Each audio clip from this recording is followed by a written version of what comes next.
walang kasiguruhan. Pero nagbago ang kwento. Sa pagsisimula pa lang ng Department of Migrant Workers, maliwanag ang direksyon ni Pangulong Ferdinand Marcos Jr. Itaguyod ang National Reintegration Program. Ito yung program ng Department of Migrant Workers para tuloy-tuloy ang tulong sa kahit nakauwi na yung OFW, ay may tulong pa rin sila natatanggap sa pamahalaan. Sa kanilang pag-uwi ay dapat ganap ang tulong at suporta, hindi mga government agencies na magkakahiwalay, kundi sanib puwersa. Mula sa mga training para sa pag-empleyo at pagninegosyo, binubuksan ang mga oportunidad na dati sa ibang bansa lang natatagpuan. Last week, personal na binisita ng Pangulo ang iba't ibang training na ibinibigay ng DMW. Tulad ng negosyo ng soap making sa Laguna.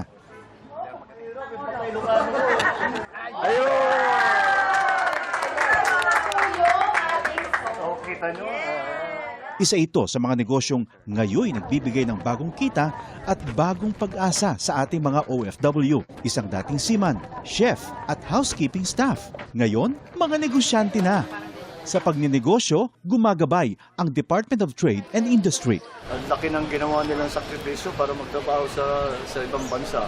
Tinatawag natin silang bagong bayani. Tapos dapat naman, pag uwi nila, meron din tayo may tulong sa kanila para patuloy naman ang kanilang anak. Sa buong bansa, tuloy-tuloy ang trabaho. Isa-isang inaayos sa mga bagay na nagpapagaan sa buhay ng mga Pilipino.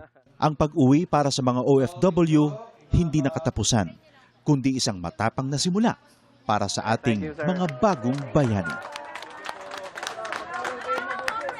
Halika kayo. I did not sign up for that. Pwede, hindi ko na kaya. Babalik na ako ng hotel.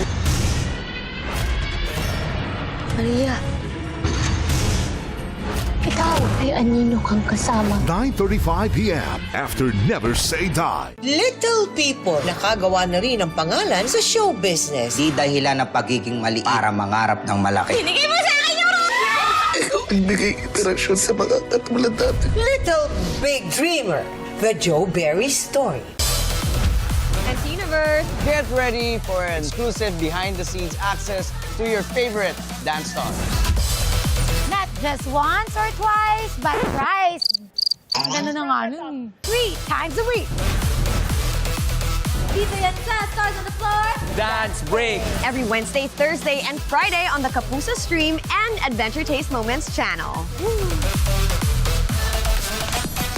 Stars on the Floor.